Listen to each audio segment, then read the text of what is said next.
Imagine spending your days surrounded by the silent residents of a cemetery. Rows of headstones, names worn thin by time, and a stillness so complete it feels heavy in your chest. What truly happens when the living world crosses paths with the eternal? These groundskeepers have seen things that will chill you to the bone. This is one of those stories, true, unsettling, and impossible to forget. When Daniel took the job as a cemetery groundskeeper, he thought he knew what to expect. Quiet days, fresh air, a place where nothing ever really happened.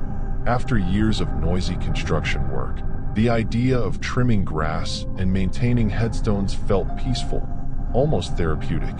The cemetery sat just outside town, bordered by dense trees and an old iron fence that creaked when the wind pushed against it. Most days, Daniel worked alone. Visitors were rare, and when they did come, they kept to themselves.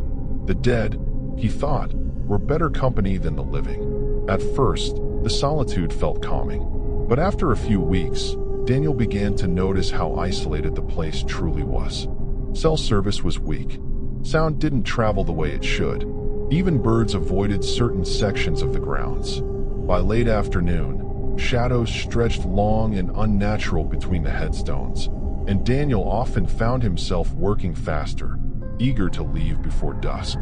Still, nothing prepared him for what he would find one overcast morning near the back of the cemetery. It started with a smell, not the usual scent of damp soil or decaying leaves, but something sharper, metallic, wrong. Daniel followed it toward an older section of the cemetery, where graves dated back nearly a century. The ground there was uneven, some headstones leaning as if they were tired of standing. Near one freshly disturbed patch of earth, he noticed footprints, deep, hurried impressions pressed into the mud. Someone had been there recently. At first, Daniel assumed vandals. Teenagers sometimes snuck in at night, carving names or knocking over stones. But as he stepped closer, he realized the soil hadn't just been disturbed, it had been dug. And then he saw it. The coffin lid beneath the thin layer of earth was cracked open. Daniel froze. His first thought was animals, but the damage was too precise. The nails had been pulled out, not torn through. As he knelt closer, his stomach turned. The coffin wasn't empty, but it wasn't right either. Inside lay tangled fabric, collapsed in on itself. The body wasn't there. Instead, there were straps, leather restraints, bolted to the inside of the coffin. Scratched wood lined the interior, long gouge marks running parallel, as if someone had clawed desperately at the lid from the inside. Daniel stumbled backward, heart pounding. This wasn't vandalism. This wasn't an animal. This was intentional. Authorities later confirmed the truth, one that made Daniel feel sick to his core. The person buried there had been declared dead decades ago, after being found unresponsive. No autopsy, no modern medical checks, just a burial, quick and quiet. The scratches told the rest of the story. After that day, Daniel couldn't look at the cemetery the same way. Every headstone became a question, every grave a possibility. He began imagining the silence beneath his feet, not peaceful, but forced. He found himself listening for sounds that weren't there, watching the ground as if it might move. At night, the discovery followed him into his dreams. He dreamed of waking underground, lungs burning, fingers bleeding against wood that wouldn't break. He woke gasping, certain he could still smell damp soil. Daniel quit the job 2 weeks later. Even now, years later, he avoids cemeteries entirely, not because of ghosts or spirits, but because of something far more terrifying. The realization that sometimes the true horror isn't what haunts the dead. It's what we did to them while they were still alive. And somewhere, beneath rows of quiet stones, there may be others who were buried with their final screams unheard, waiting not for the supernatural, but for someone to finally uncover the truth. People assume cemeteries are frightening because of ghosts. That's not true. The dead are quiet. They stay where they are put. What terrified me during my night shifts wasn't the idea of something rising from the graves. It was the thought that something might still be trapped inside them. My name is Ethan Walker, and for 6 months, I worked the night shift at a cemetery on the outskirts of town. Every evening, just before sunset, I locked the iron gates behind me. Once they closed, the outside world vanished. No traffic, no distant voices. Even phone signal faded to nothing. It felt like stepping into a place that existed outside of time. By midnight, the silence became physical. It pressed against my ears, against my chest. The cemetery was divided into 2 sections, the newer graves near the entrance, and the older ones farther back, hidden among dense trees. I avoided the old section whenever possible, not because of superstition, but because something about that area felt wrong. Sound didn't behave normally there. My footsteps felt muted, like the ground was swallowing them. My radio never worked back there either. Every single time I crossed into that section, the signal dissolved into static. Full battery, clear channel, nothing but noise. The moment I stepped away, the radio returned to normal, as if nothing had happened. I never reported it. Some things are easier to ignore. That changed the night the fog came in. It was thick, unnaturally thick. It rolled low along the ground, wrapping around the graves, erasing the lower half of every headstone. My flashlight barely penetrated it, the beam dissolving after a few feet. Around 2 a.m., I heard footsteps behind me. Slow, measured, gravel crunching underweight. I stopped walking. The footsteps stopped too. I stood there for a long time, not turning around. My breath sounded too loud. My heart felt like it was echoing. When I finally forced myself to turn, there was nothing there. Only fog and stone and silence. No animals. No people. That night followed me. The feeling of being watched never left.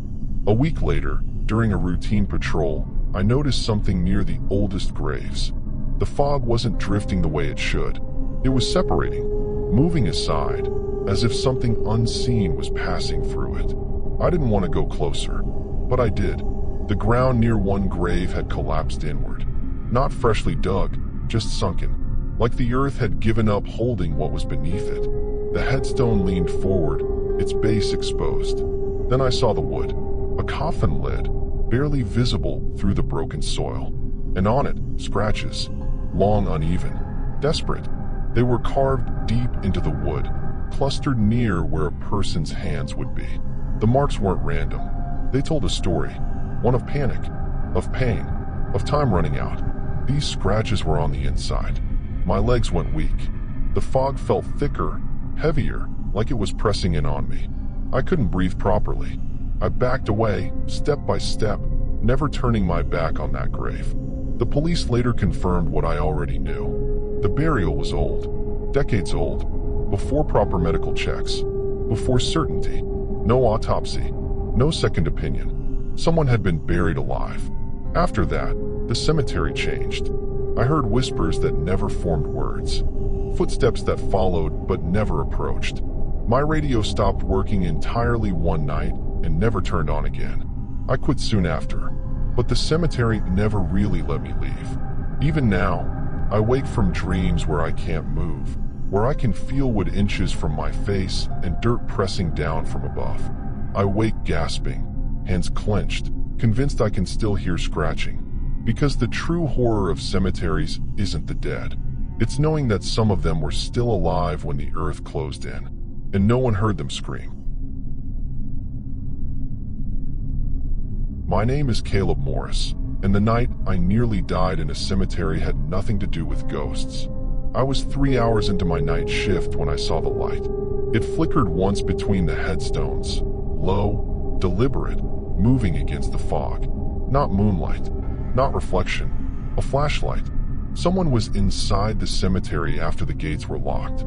That was the moment I realized how alone I really was. The cemetery sat miles from the nearest neighborhood, wrapped in trees so thick they swallowed sound. No cameras, no steady phone signal, just me, the dead, and whatever had decided to come in after midnight. I shut off my own flashlight and crouched behind a stone crypt, watching. 2 men moved slowly between the graves. They weren't drunk teenagers or lost visitors. Their movements were calm, practiced. One carried a shovel over his shoulder. The other kept scanning the grounds like he was expecting company. They stopped at a grave near the back. Old, forgotten, the name barely readable. And they started digging. Not carefully, not respectfully. They dug like time mattered. My radio crackled when I tried calling for help. Static, nothing else. I lowered it, heart pounding so hard I was sure they could hear it. I should have stayed hidden. Instead, I stepped back, and my boot crushed gravel. The sound cut through the night like a gunshot. Both men turned at once. The flashlight beam snapped onto me, blinding white in the fog. For a second, none of us moved. Then one of them smiled. Not a nervous smile, a knowing one. They didn't run. They walked toward me. That was when fear turned physical. My legs shook. My chest burned. I turned and ran, weaving through rows of graves, headstones flashing past like teeth in the dark. Behind me, footsteps followed, steady, unhurried, gaining ground. I reached the maintenance shed near the gate and threw myself inside, slamming the door shut and locking it just as something heavy hit the metal from the outside. Once, twice, a voice spoke softly through the door. "Open it." I didn't answer. My radio crackled when I tried calling for help. Static, nothing else. I lowered it, heart pounding so hard I was sure they could hear it.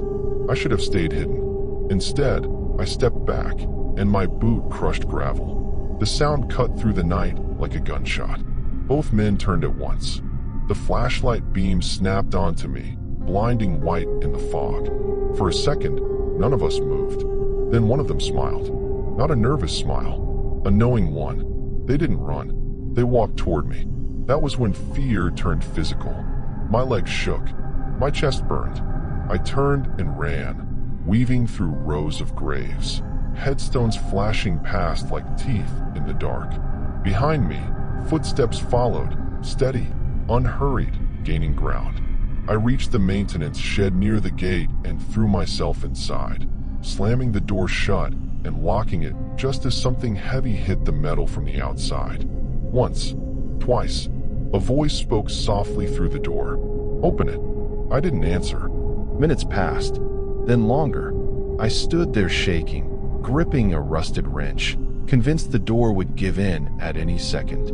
But eventually, the footsteps retreated. The cemetery fell silent again, too silent. When dawn finally came, I stepped outside. The grave was filled back in, smoothed over, as if nothing had happened. The police found shovel marks leading into the woods, but no suspects. No evidence strong enough to explain what those men were doing, or what they planned to do if they'd caught me. I quit the job the same day. Even now, years later, I don't fear cemeteries. The dead don't scare me. What terrifies me is remembering that smile. Because the worst things I've ever seen among the graves were never buried there. They walked in under their own power, and left before anyone could stop them.